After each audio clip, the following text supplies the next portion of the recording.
Are you tired of selling your cards on eBay, creating the listing, taking the pictures, front, back, shipping, non-paying bidders? Let the pros at Fanatics Marketplace do all of the work for you. I do.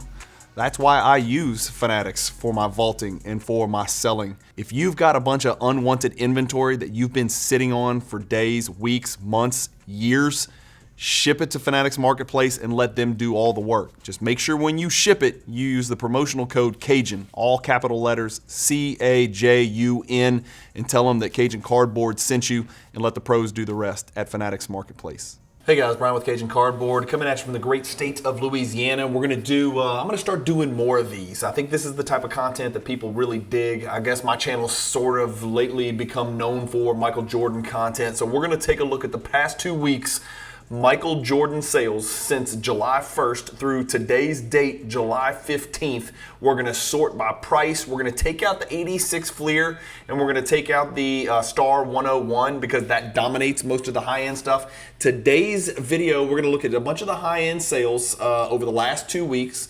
And then we're going to look at 5 cards in particular a little bit closer and check out the graphs and see what those cards are doing. I'm going to do another video like this with mid-end Michael Jordan cards. And then I'm going to do another video with blue-collar Michael Jordan cards. Cards that are $1,000 or less, which I think will appeal to a lot of people. So high-end right now, mid-end coming shortly, low-end coming after. You guys will see these over the next few days. So if you haven't subscribed to the channel, do me a favor. Please subscribe to the channel. If you're looking for ways to support the channel, check out the YouTube description to this video. There is a myriad of ways that you can support the Cajun Cardboard channel and brand, and I'm trying to grow this thing and make it bigger and badder than ever. Let's get cranking. All right, I'm gonna screen share. As always, I'm using Card Ladder. I've got Card Ladder sales history pulled up. I've searched Michael Jordan, and then I have backed out 101 and 57. If you don't know why I've backed out 101 and 57, you probably shouldn't be watching this video, or it's not gonna mean very much to you, I should say.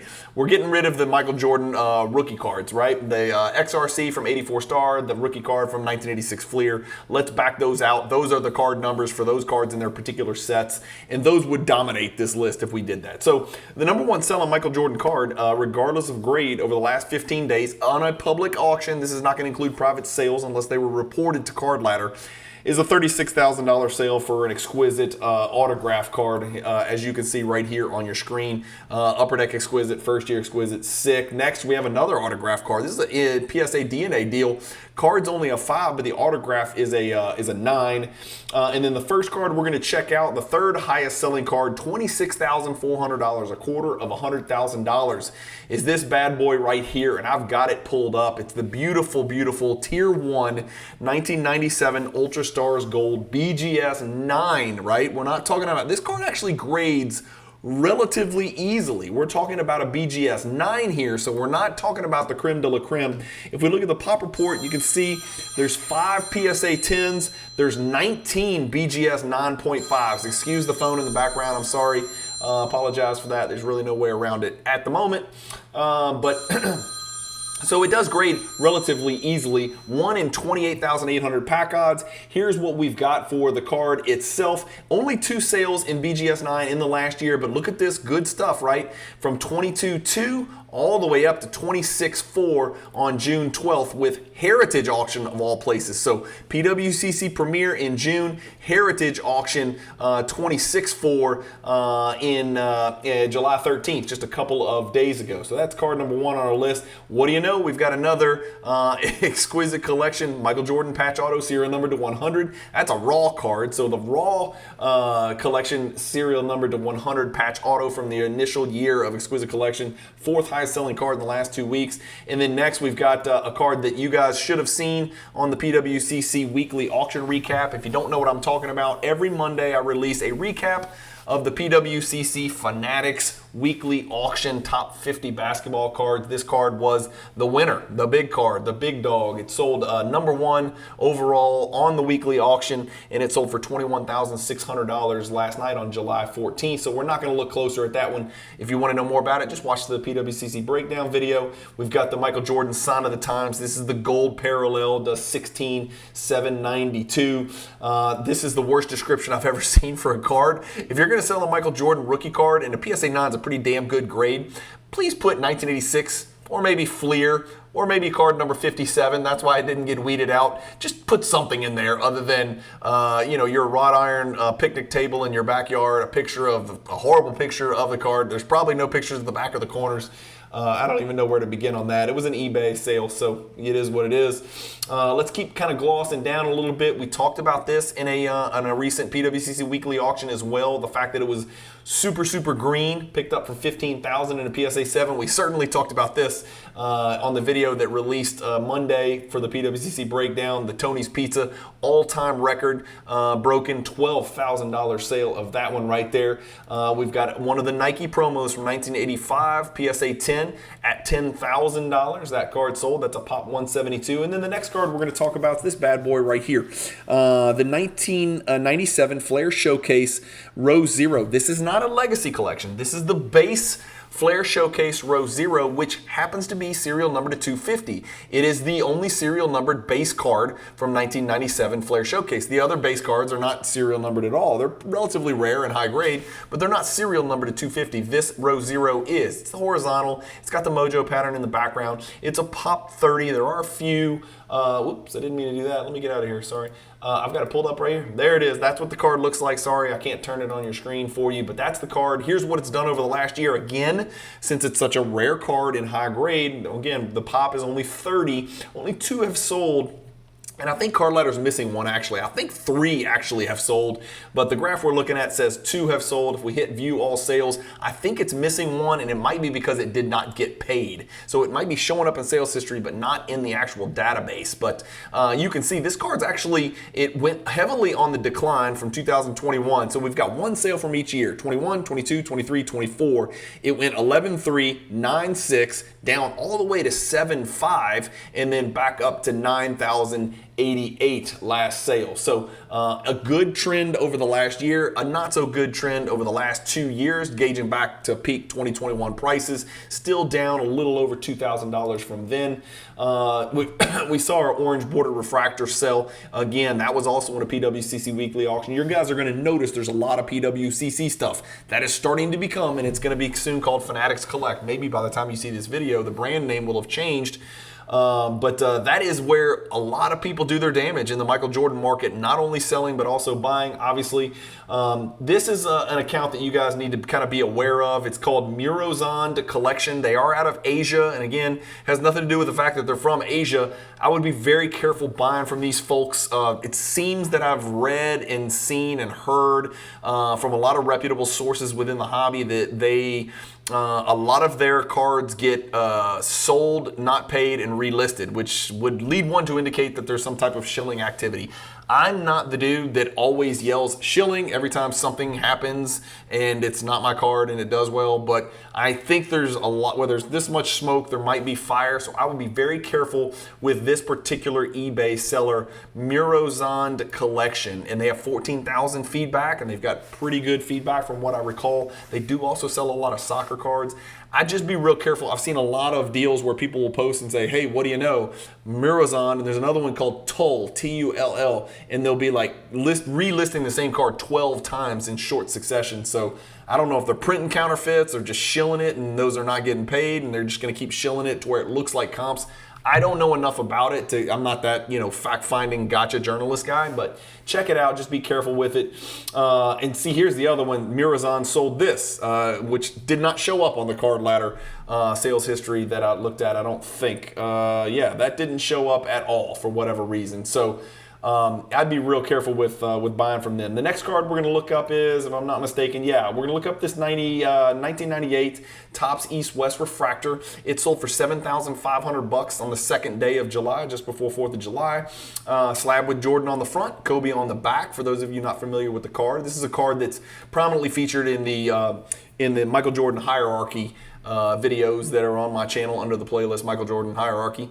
It's a Pop 105, so just a shade over 100. Not doing anything really exceptional one way or the other over the last year, to be quite honest with you. Although it looks like the 3 highest sales were all from way earlier in the year. If we kind of sort this down to 6 months, that actually might look like a good graph. Yeah, so last 6 months, you've got 6 sales it looks like. This last one is the second highest over those last 6 sales, so a pretty good indicator indicator that this card's kind of going in the right direction. If we look at the all-time, of course, we remember when these cards went nuts. One of them sold for $16,180. So you're still dealing at less than 50%. And let me guess, 2021, yes, of course, you're still dealing with less than 50% of the value in 2021. Next on the list is a card that I don't have this in a PSA 10, but when you can get one of these and they're clean and they're not yellowed or oranged out, they look really good. You got to look at it with a sheet of white paper behind it. This one obviously was taken with a sheet of black paper behind it. If you looked at the 2D image on your screen, it might look like the card was black, but it's not. It's actually purely, or it's supposed to be purely translucent. You should be able to see straight through it like a window. Pop 63 in PSA 10, 7,201. Not doing great over the last year. So one of the few Michael Jordan cards that are not holding their head real well in the current market. Let's zoom this out to 2 years. It's not so bad. So for whatever reason, this card ran, and I remember when this happened because I think it was a PWCC sale, and I remember thinking to myself, ain't no way that thing's getting paid, because it jumped from 7,000 to 14,000. So this is why it's so important to look very closely at these graphs, and then click this button here that says View All Sales. If you go back to this $14,000 sale, is it even showing up? Is it even showing up? Here it is. Okay, so it happened on Golden, 14,520, and then it happened on Golden, 12,000, and then it comes back to normal. If you kind of take those two sales out, those seem to be just like violent aberrations. If you take those two sales out and it gets back down to normal, you're talking about maybe a $600 to $7,500 card, maybe $6,000 to $9,000 card, somewhere in there. And again, there may be 63 PSA 10s, but they may not all be perfect clarity. Clarity is exactly the most important characteristic you're looking for on that particular card right there. There are actually a ton of BGS 10s of these out there, 29 to be precise. Look at the gem rate. The card grades really well for a 90s Jordan card. 26% with PSA, 54 with Beckett. So not really lighting the hobby on fire, this Duncan Go Nuts PSA 10. But again, if we zoom this down to 6 months and get rid of those stupid sales, it's actually, kind of right there. This last sale was something to take note of. 7201 was a very, very low sale, and maybe this card looks greener than we think. I don't know. You guys can kind of check that out yourself. And then the last card we're going to look at, of course, this was one of my favorites that sold over the last few weeks. It's that Game Breakers PSA 10. I need it, but I can't go 7 deep for it. I'm just not going $7,000 for that card. Very, very rare card in PSA 10. Very hard card to come by, and people love Jordan Rodman cards. But the next card we're going to look at in Card Ladder, and the last one we're going to look at is this PSA 10 Refractor 1994 card number 331 with the coating. I've got it pulled up right here. That's what the card looks like. Pop 146, so not rare by any stretch. What a graph this is, right? So you've got a number up here at 6733, dips all the way down, sells in the 3,000s, like in quick succession. This is December of last year. This is 8 months ago, people. Runs all the way up. Consistently 5 straight sales to 7,690, which is the highest price that's ever been paid in the last year, and then it comes back down last sale to 6,900. So we're playing the waiting game here to see what's what, right? The card, 4,600, 4,950, 7,690 is a massive jump, and then back down to 6,900, almost a $700, $800 drop there. Let's see where this next one goes. Again, this is a card where if you really wanted it, you could probably go get it. 7,000, let's call it 7,000 on the nose, the current value for the with coating. What about the without coating? Because that's what everybody's going to want to compare. Significantly less, despite the fact that the pop is significantly less. So that's one of those incongruencies in the market. Let me know what you guys think in the comments. Would you rather almost 2 without coating PSA 10s, which are 1/3 the pop, or would you rather 1 with the coating? It just depends on whatever floats your boat, guys. We know that the hobby is split. I've run a poll, and we got hundreds and hundreds of votes, and it was almost 50-50. I'd have to go back and check, but it was almost 50-50 on whether you prefer the card with the coating or without the coating. And this is a great example of that. So up 20% for the without coating PSA 10 version right there. That's it, guys. Just wanted to run through some Jordan numbers with you real quick. Keep this video nice and short and sweet. Hopefully you guys are enjoying the Cajun Cardboard channel. If you'd like to support the channel, go buy a hierarchy poster. If you don't know what the hierarchy is, go check out the playlist on my channel. If you're looking for another way to support the channel, you can always use the promo code CAJUN, all capital letters, on the PWCC Fanatics weekly auction, premier auction, or fixed price marketplace if you're looking to sell cards. Anytime you submit your cards to the PWCC Fanatics Vault, please consider using the promo code Cajun. It is a perfectly inexpensive, in fact, it's a free way for you to support the Cajun Cardboard channel so I can keep pumping out some of this great consistent content for you guys. We're going to do a lot more of this stuff. This was your high-end Jordan peak over the last 2 weeks. We're about to do the mid-range Jordan peak over the last 2 weeks. Then we'll jump into the low-end stuff, under $1,000 over the last 2 weeks. Thank you guys for watching. As always, keep collecting, stay positive in the hobby, and peace.